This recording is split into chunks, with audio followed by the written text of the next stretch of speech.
Okay, we're back. We're live. We're here on Monday in research in Manoa, and we are so happy to be here. This is one of my favorite shows, and we're calling this show Manoa Goes to Mars. So it's like a triple entendre. Right? What is it like going to Mars?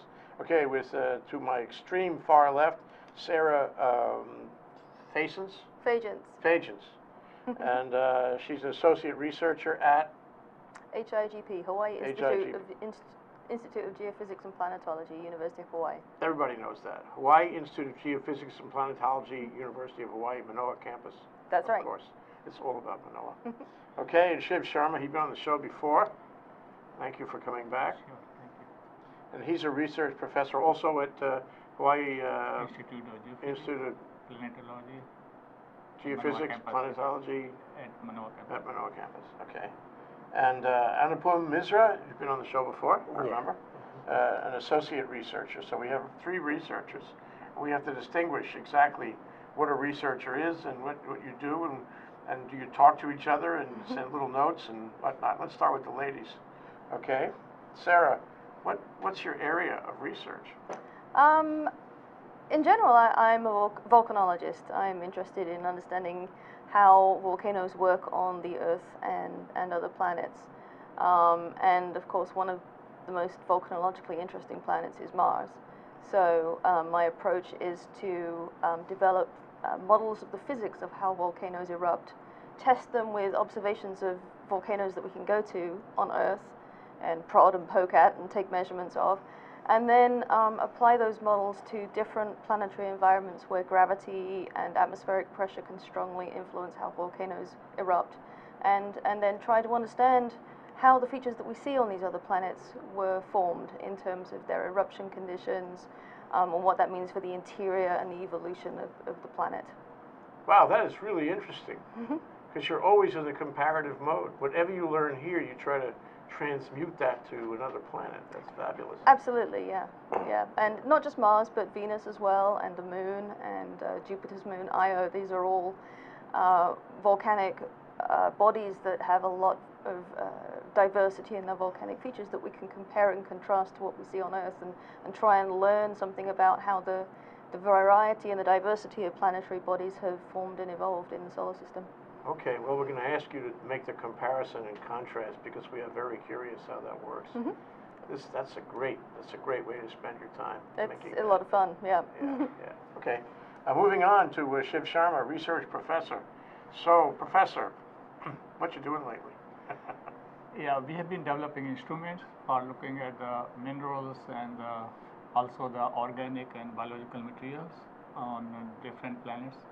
So this one is especially designed for Mars, and it is an active spectroscopic technique, and it uses laser and to interrogate the material. So we've been working on this for almost 15 years, and so we have the instrument, and we're collaborating with the Los Alamos National Laboratory. Are you almost done? So we have made it small enough so that we can go to the Mars. Okay.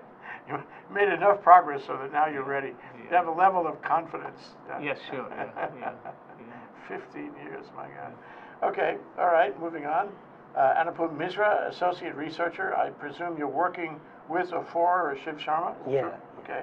And what is your area? I'm a physicist, material science. I specialize in material science. Basically, I'm doing right now remote sensing of chemicals, and also developing other techniques for remote sensing. So does that mean remote like from Earth? Or is that remote just like 5 feet? It's more like 50 to 100 meters. Okay. Yeah, okay. Not too far away, but using what kind of device? just laser-based technology. Okay. So, and you can do that. I suppose you can do we that can here do that, too. yeah. We can do it. This is technology. It's on CSIS. I know it is. Just lives, yeah. They were complaining they didn't go in the details. It's like it's just CSI. Okay, so what kind of a degree do I have to do what you guys do? Do I have to have? Are you all PhD? PhD. Okay, what's your PhD, Sarah? My PhD, I got it from the University of Lancaster in the United Kingdom, from the Environmental Science Department there. But my topic of study was trying to model and analyze explosive volcanic eruption mechanisms on the Earth, Venus, and Mars. So somewhere along the line, well, but so your PhD was about what you're doing now. That's what I was getting at. Yeah, There's no big news here. You've been studying this for a long time. I've been studying this for a long time.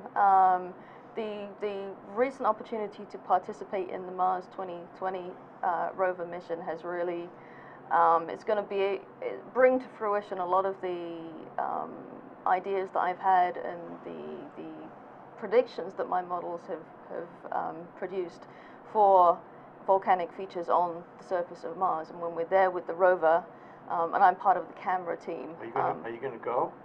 Why not? You're definitely young enough. Thank you. Yeah, well, we're sending our robot rover to do all the hard work for us, and as I mentioned, I'm part of the camera team, which is led by Jim Bell, who's actually a former University of Hawaii graduate student. Where is he now? He's now at Arizona State University. So he's heading up the team and going to produce this great camera to go and provide all sorts of high-resolution new images of the terrains around where the rover is. And my job will be to look at the deposits, look at the features there, and identify any that are volcanic, and then interpret how they were formed and laid down. So this is the first time that I've been able to put my expertise to test on the surface of another planet at sort of field scale level. I spent a lot of time out in the field on Earth, in Hawaii in particular. I also spent a lot of time looking at orbital images of the surface of Mars, but this is the first time to actually do analysis of rover images, for me anyway. Okay, so just in a word, it sounds like you're working to develop like camera scenarios, so that you can get shots of the right things and then bring those shots back for examination. Absolutely, yeah. And then see what's what. Yeah, and the cameras will be doing, the instrument that I will be working on is the Mastcam Z. And what is that again? It's Mastcam Z. It's two cameras which have, which will be deployed on the mast of the rover, and they will be able to take stereo images of the terrain from panoramas of the distant horizon to close-up, zoomed-in images of individual rocks, for example. And because it's got stereo capabilities, we'll be able to generate three-dimensional topographic terrain maps, which will also help with navigation, but it certainly helps with the scientific interpretation of what we're seeing. We'll be looking at a whole variety of different rock types, and as a scientist on the team, my job is identifying the volcanic rocks and understanding how they were formed. So am I right? I'll take wild guesses, and you can confirm or deny. Okay. So there's a script out there somewhere, and the script is actually a bunch of instructions to the cameras and the camera operators. You know, step one, take this. Step two, take that. Move in close, come back, go to the left, go to the right, whatever it is. Let's see what's in your field of vision. Change the setting, maybe look at it brighter, look at it darker. These kinds of things will be decided really on the fly. I mean, once we land, once the rover lands in early 2021, we'll figure out where we are and what's around to go look at, and then decisions will be made on essentially a daily basis by all of the participants of all of the instrument teams to decide which targets have the greatest scientific merit.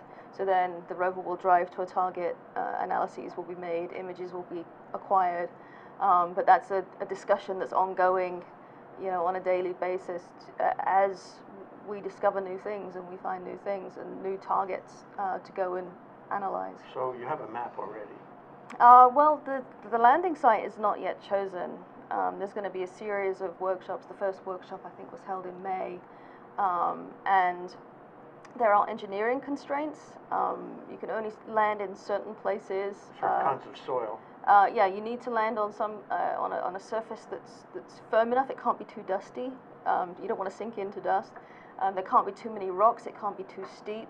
And this is all for removing the hazards for the rover and the lander itself. So there are engineering constraints. How can you make those choices from here?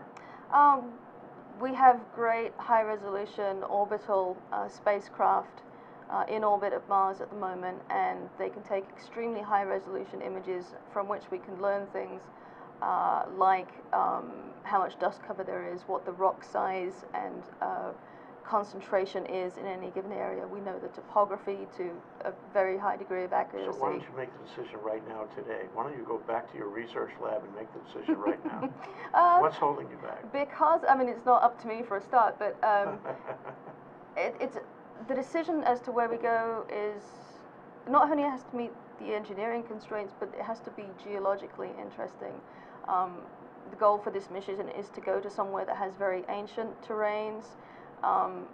Back in ancient Mars history, the surface of Mars was warmer and wetter and could have had environments where microbial life could have developed. So I that's wish I could say I remember those days. But yeah, this is over 3 billion years ago. Okay. The key goal is to find environments where Mars could have developed. That's NASA's main strategy for Mars. So in the coming months and years, there will be the whole community of planetary scientists looking for different locations on the surface of Mars that they will present as a possible landing site that meets the engineering constraints, that is geologically interesting, and then there will be debate and review, and eventually consensus will be arrived at as to which is the best site. Would you be part of that? Will you be, for example, a researcher who proposes a site, or will you just be a fly in the wing?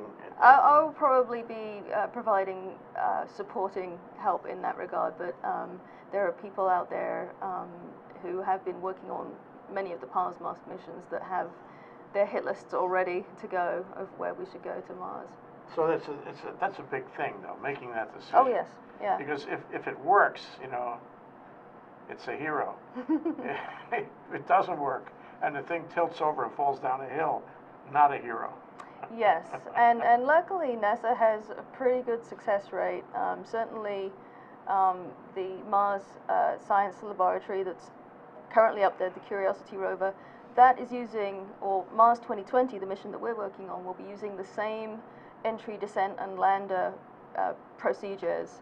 That works spectacularly well, so we have very high confidence that we can do the same thing again. This is great stuff, you know. I mean, how many people are involved in all these teams? I mean, aside from you three guys. Oh, there's hundreds of people. Hundreds. Just on the camera instrument team alone, my team, Yeah. there's something like 28 or 30 people. And then there are 7 instruments in total, then all the scientists and the engineers at the Jet Propulsion Lab who put this thing together and make it fly. So it's a big effort. Well, exciting. This is like, you know, Ignition, Houston, all that way back when, in the days of the Kennedy Space Center. And Man It on the really is, Moon yeah. and all. So who's running the whole operation? Is the president? What? It's run out of the Jet Propulsion Lab in California. And the president or the CEO of the Jet Propulsion Lab is the guy? They have a mission scientist, mission manager, I forget the exact title, who is the one where, you know, the buck stops there. Okay. And that's usually a JPL scientist who's been there for, you know, a long time, gaining experience Maybe 3 in billion previous years or so. yeah, something like Okay, that. we'll take a break now. Maybe do that. That's Sarah Fagents. Fagents. Okay, Shiv Sharma and Anupam Misra. You guys, we're going to come to you next. I'm going to take a short break right now. This is Jay Fidell. Hi, I'm Donna Blanchard. I'm the host of Center Stage here on the ThinkTech digital series.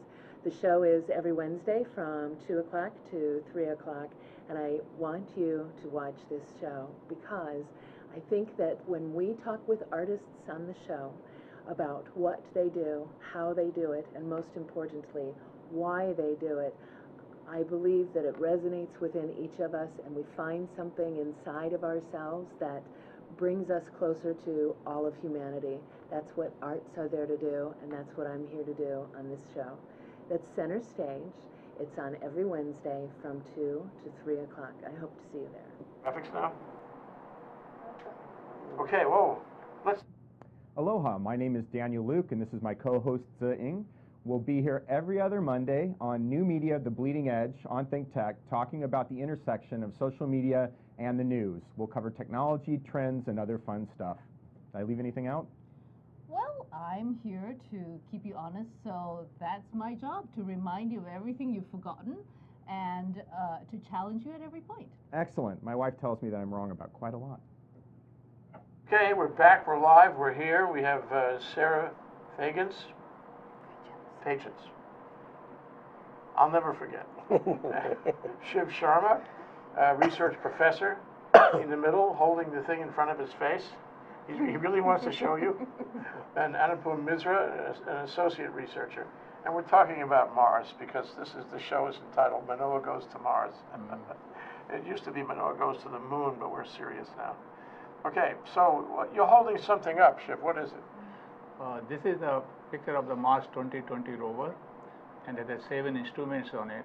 And so one of the instruments is called SuperCam, which will analyze the minerals and organics and the biological material if it's there. And it is actually upgrade of the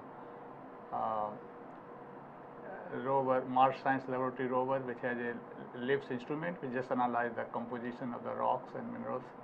And the addition of Raman and fluorescence will allow us to look at the mineralogy as well as the organics and the biological materials. Okay, so a couple of things off that is nobody's on it. There's no human person on there. No, yeah, it's all automated. Yeah, yeah. Does it exist today? Does this rover exist today? Can I go and touch it? Yeah, it is the same as on the MSL, so same copy of that. So it is will be the same copy. So there is one existing model at the JPL. Have you seen it personally? Yeah, I've seen in pictures. Okay.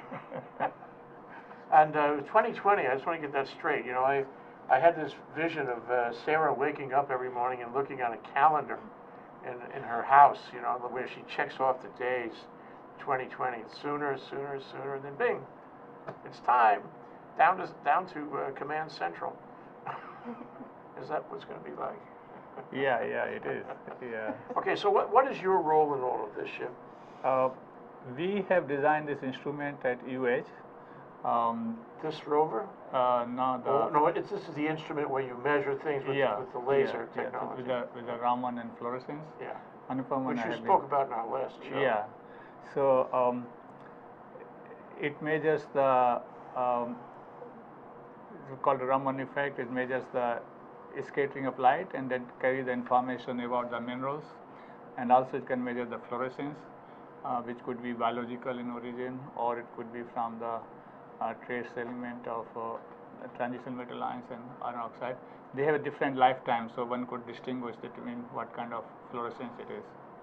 So, how long is a fluorescent lifetime? For biological things, is from 1 nanosecond to 10 nanoseconds, and for the transitional metal ions and the rare earths, it will be microsecond to millisecond. So are you measuring these things? Is that part of your research? Yeah. So what, I mean, how do you, we know what Sarah does. She wakes up every morning and looks at the calendar. What do you do all day? No, so the volcano erupted and they think there was water on Mars, and so of course there's a whole sedimenting process, and so the key is to find out in the past if there was water and if there were hydrated minerals, and so and then if there were hydrated minerals, then if there was a start of life like on Earth, so there may be life on Mars. Yeah. Do you? Here's a question, Shiv. Do you believe that there might be life on Mars? Not recently, but not presently, but I think in the past they must have started, so some bacteria or something like that. That's and pretty then exciting. Yeah, so the idea is to find those things and try to figure out if there was ever a start of life. So it's called astrobiology, and it's kind of very exciting. Do you mean life on Mars? I mean, the thing is, it could be a plant, it could be a little protozoa thing. Yeah, It possible. could be something that walks, thinks. Yeah, it's actually very rare right now, but because nobody has found anything. But the organic matter, it's supposed to come from, different bombardment of these extraterrestrial bodies. And so Mars has got interesting chemistry. It has got perchlorate, and then the way they do experiment is they heat it up and do the GC mass spectrometry, and on heating it destroys the organic. So there's no really evidence to find these things. The standoff Raman and fluorescence technique, they can do it without damaging any samples in the place. And Raman, I remember that. yeah. And at first I thought it was a noodle.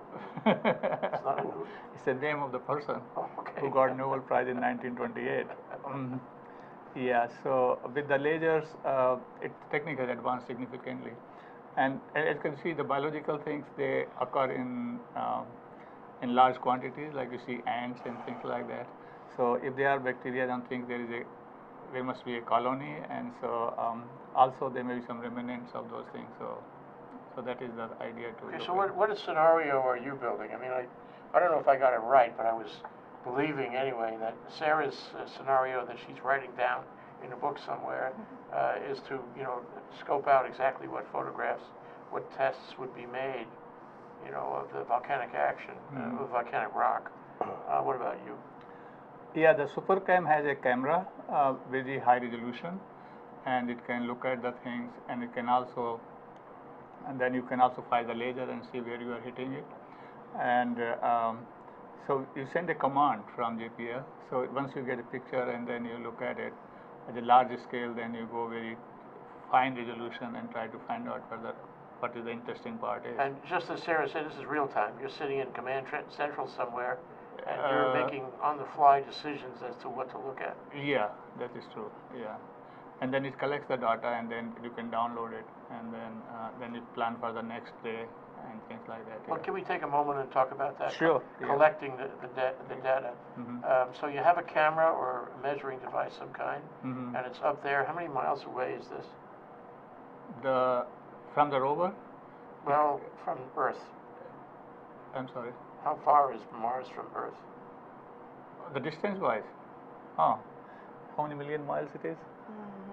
I know the flight from Earth to Mars is something like 350 million miles, but of course we go on kind of a roundabout route to get there. In reality, around the back. Depending on the orbits of Earth and Mars, we're at very different distances from Mars. Yeah. Because they orbit at different rates. Okay, so you have data, whatever. How do you say it? Data or data? Data, yeah. Data, Yeah. okay. You have data up there, and Sarah does too. And you've taken photographs, used measuring devices, okay. So there it is, and it's in the camera or the device. And you need to get it back here to Earth. And it's hundreds of millions of miles away. Get that right?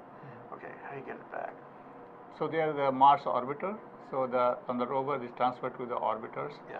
And then when the That's just communications. yeah. Okay. And then when the orbiter is facing towards Earth, and then it transmits the data. On a burst. Yeah. So burst a lot of information back. So you got pictures take a lot of space, and our system will not be that. So how do you send it back by radio waves? Yeah. Or I you think just, so, yeah. if you just plug it into the internet, it might get back faster. Yeah. Joke. They are designing a method by transmitting data by using lasers. Have a high bandwidth, and so the JPL has done some experiment, and it So seems that's like faster than radio. So is that perfected? Is that available? They tested it and seems to be working. Yeah. So these are all the things that are in play between now and 2020. Yeah, So sure. it's not really finalized. I mean, exactly what technology will be used to bring the data back. No, the existing technology is there, which is loading from the Mars Science Laboratory.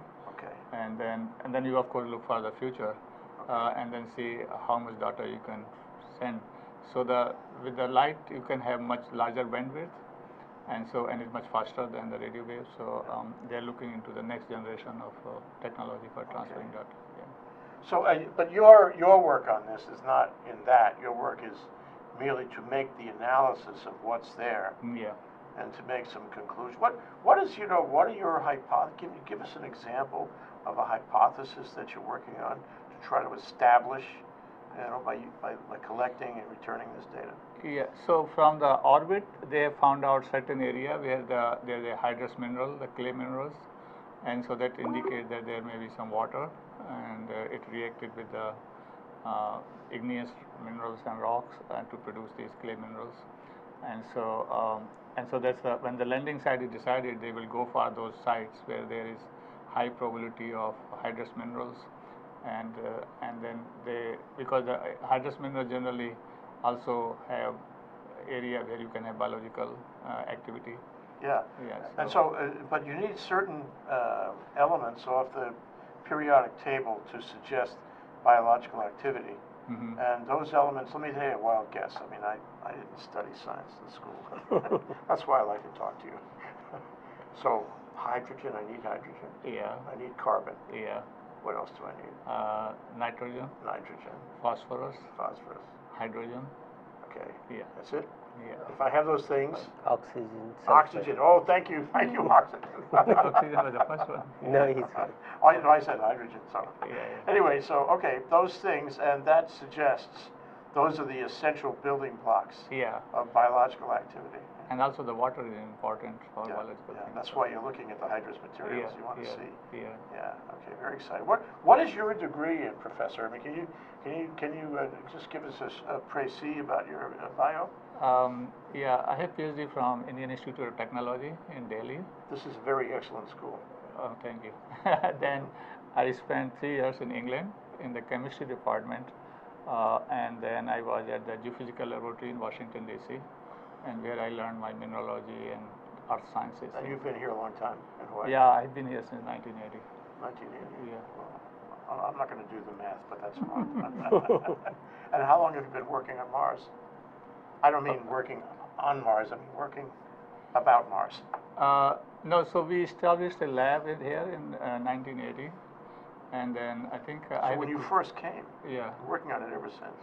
yeah, that was my PhD topic too. Yeah, okay. And so I have a colleague, Paul Lucy, so he came one day and said, "Oh, can we make measurement at a distance?" We were using microscope to do it, and I said, "I don't know because I have never done that." And I said, "I don't have a telescope either." So he said, "I have a telescope," and he brought his telescope, and we started doing measurements, and it worked. And so from small that was things. 15 years ago, yeah, and it worked very well. So yeah. Almost 35 years ago, I'll have you know. This is Research in Manoa. Manoa Goes to Mars with Sarah Fagents, Shiv Sharma, Anupam Misra, all from UH Manoa, from the Hawaii Institute of Geophysics and Planetology. We'll be right back.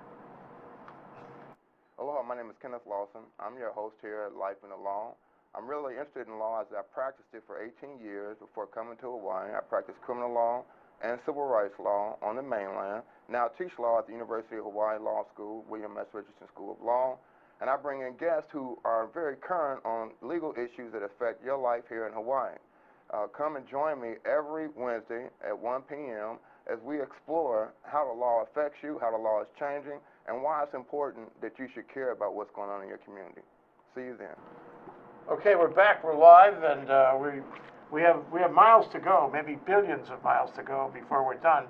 But you got some more of our graphics. Why don't you show your choice of graphics there, Shiv? Supercam, for example. Why don't you come in on Supercam? Good. All right. What is that? That's it. You got it. It's hard to see. Okay. What is it? Oh, this is the SuperCam instrument, which has laser-induced breakdown spectroscopy, which is currently on the Mars Science Lab, the Curiosity rover, and it is on my right-hand side. And in the middle is the new instrument, which has a Raman and time-resolved fluorescence. It will also be able to measure the visible and near-infrared spectrum. And on the extreme side, on the left-hand side, is the micro imager, which can take the pictures with a very high resolution from a distance of 7 to 10 meters from the rover. And so we can analyze a lot of rocks, and if we find some interesting region, then we can go there and pick up those things and analyze inside the instrument. also It's just like that, the bathysphere that they use in the university at the Honolulu ship out there, Sand Island. Yeah. They go down and they pick up the rocks Yeah. with little hands.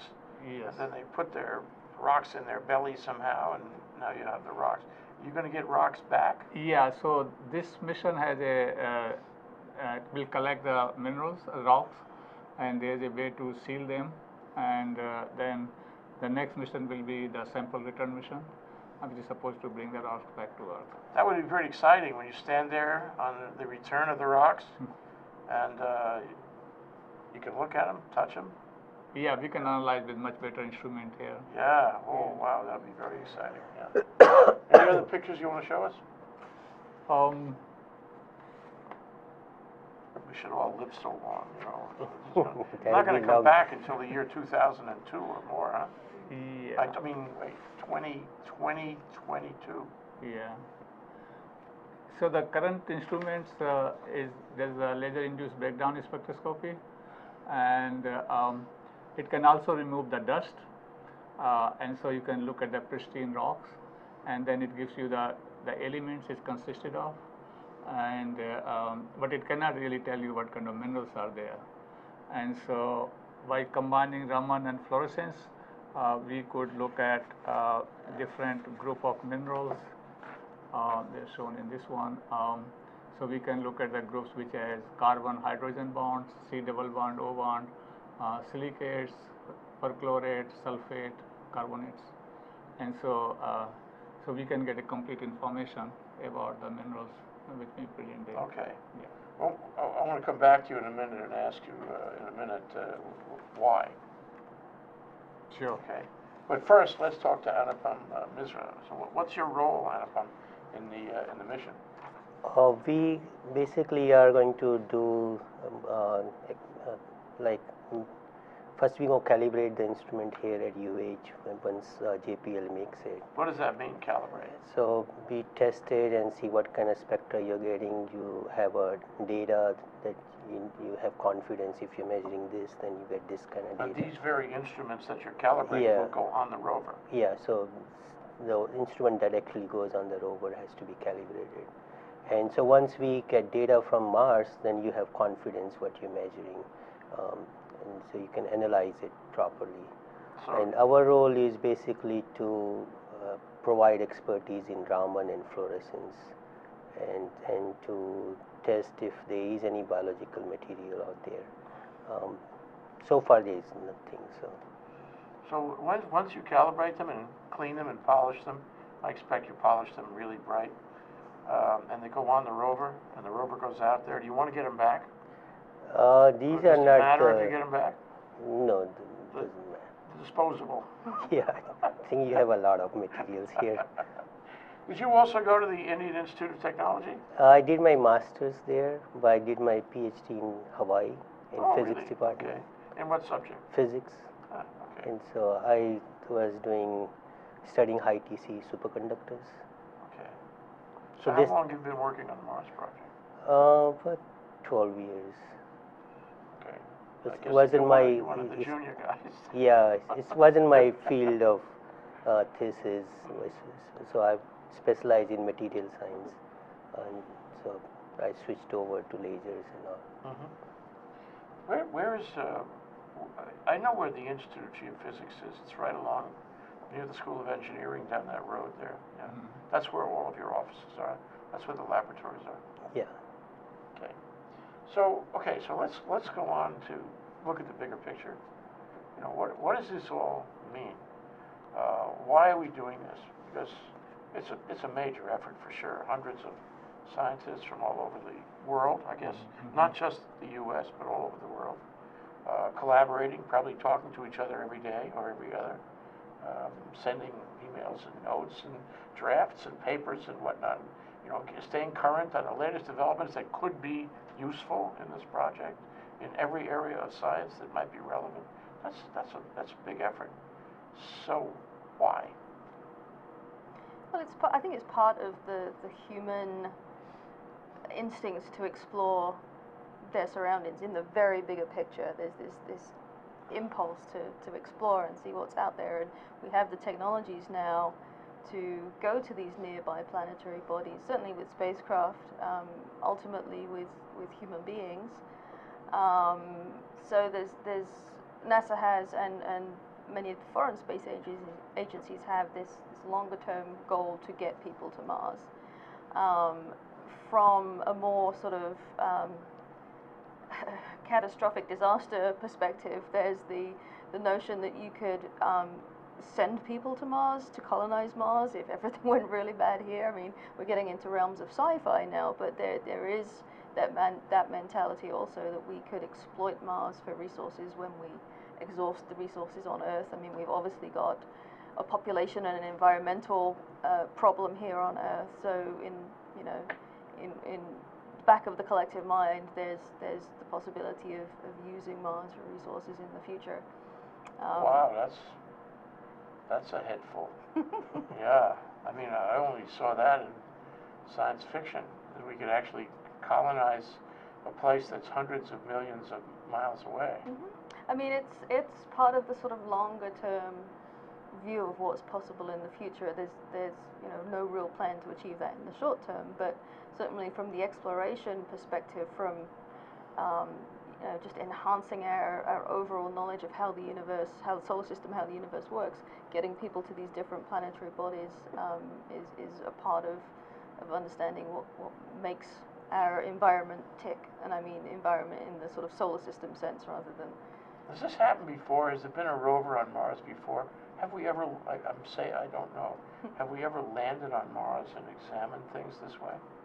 Yes, there's one rover, the Curiosity rover, that's there right now, which is basically the blueprint for our rover that's going in 2020. And then there have been smaller, the Spirit and Opportunity rovers. They've been wandering around on the surface of Mars. I mean, you can go back to the Viking era when they actually, the Viking spacecraft they sent landers to the surface as well. So we've landed successfully on Mars many times. There have been some rather less successful landings as well, but the technologies and the procedures for landing on Mars have become rather well honed in the last couple of decades. So completing these missions successfully is definitely a viable thing.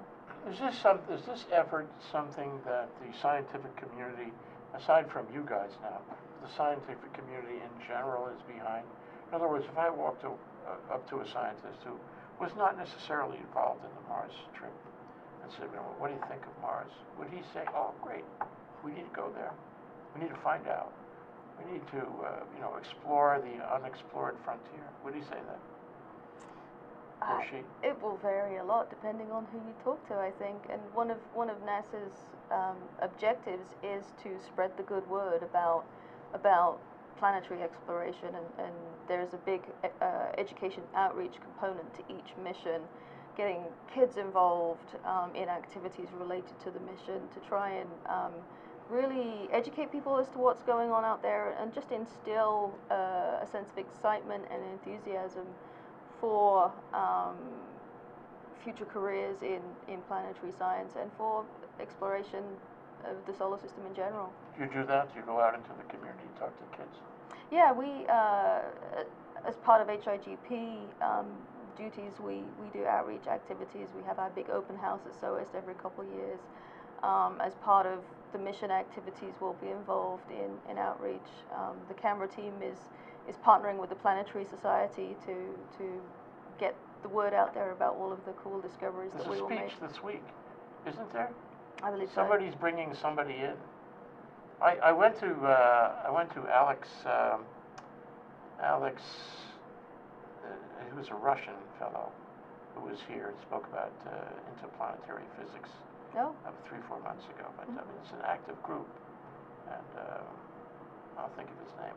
But you are providing, like the Institute for Astronomy, providing open house for the community to come in. Yeah. It's a different function, but it's the same idea. Yeah, we have open houses. We also, many of us go out to speak in local schools or public lectures, and some of us even have high school kids coming in to work with us. Like intern research? Yeah, yeah. Filipenko is the fellow I'm thinking of. Okay. At Berkeley, do you know who it is? Alex Filipenko. He's fabulous. He gave a great speech. We have it on film. So, okay, so in a larger sense then, are you guys in this because it's science? Because it's one of those very pure, what's the word? It's a pure science where you don't know exactly what you're going to find. It's an investigation of great intellectual interest is what it is. Is that why you're in it? What is the reason? Yeah, it will also provide really how the life started on different You're back to life again. Yeah, and also I got that. like on Venus, there's a pure CO2 and it's 100 atmosphere pressure, and so we are increasing CO2 level on Earth, and so what will be the fate of the Earth? Because on Venus, temperature is high, it can melt lead on the surface. So just looking at the Venus and Mars, on the other hand, doesn't have much atmosphere. It's only very small, 1/10 of Earth's atmosphere. So to understand these processes can also provide some insight on what's happening on our planet Earth. So, so the different aspect of it, you really understand at the planetary scale what kind of processes may happen, and so it's also interest from that point of view. Is Venus next? Yes. Is Venus. Venus. Is Venus next? Yeah, it was last year. We were actually part of the Venus team to look at the minerals and rocks in there, and so we did some experiment, and we can make measurements under 100 atmosphere and the temperature which is relevant to Venus. So the techniques that you're developing, the instrumentation you're developing, the whole way of gathering data and sending data back and all that, the evaluation of that data, it doesn't matter what planet. Yeah. It could be any planet. Yeah, it can also be used for Europa, for example. Yeah. And the Venus, and so yeah, it's a very general purpose instrument. So the way I figure it is, your career, should you choose to continue in your career, could last about 800 years. Don't rush. It will continue at the UH for a long time, I'm sure of that. Yeah. So what if I'm the man in the street? If I'm the man in the street, why do I care about this? How does it affect my life in the street? When I get up in the morning and go to work, whatever I do. It's so hot in Hawaii these days and on the mainland, and of course there's a climate change happening. So what will happen in next decades or 100 years or whatever? So you really want to know that. So rather than waiting for that information to collect here, one can visit different planets and try to understand the process, which already has happened on Venus, for example. So that knowledge can help us in better managing our own planet. And understanding. Huh? Understanding it too. Yeah. It's a matter of understanding man's place in the universe, isn't it? That really catches your fancy. How can you let go of that? Okay, close. What do you want them to remember? Not much. I think it's like I'm totally different from what they think. So far, they haven't found life on Mars, so I have very low hope on it. Low hope. Okay. Yeah, so I have a different view on it. So why don't you guys place a bet or something? Huh? Yeah, so my bet is 100% no life. So this just different. It's just NASA wants to develop technology, so in future you have better technology. So, but then they got to find excuse to justify. So the life is kind of, finding the life is a justification. But overall, it's basically you want to develop technologies so you can go further beyond than Mars and other planets and so on. Never stop. Yeah, so but you need to have an excuse to get the money, though.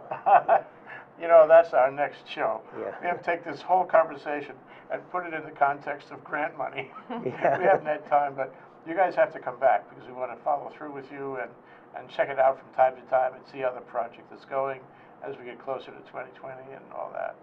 So next time we'll talk money, all right? Sure. Okay. Thank you very much.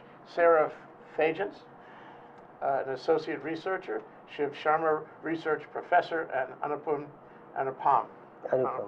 Misra, associate researcher. Thank you very much for coming down to ThinkTech and to talking about Manoa and its trip to Mars. Aloha. Thank you. Hello. Aloha.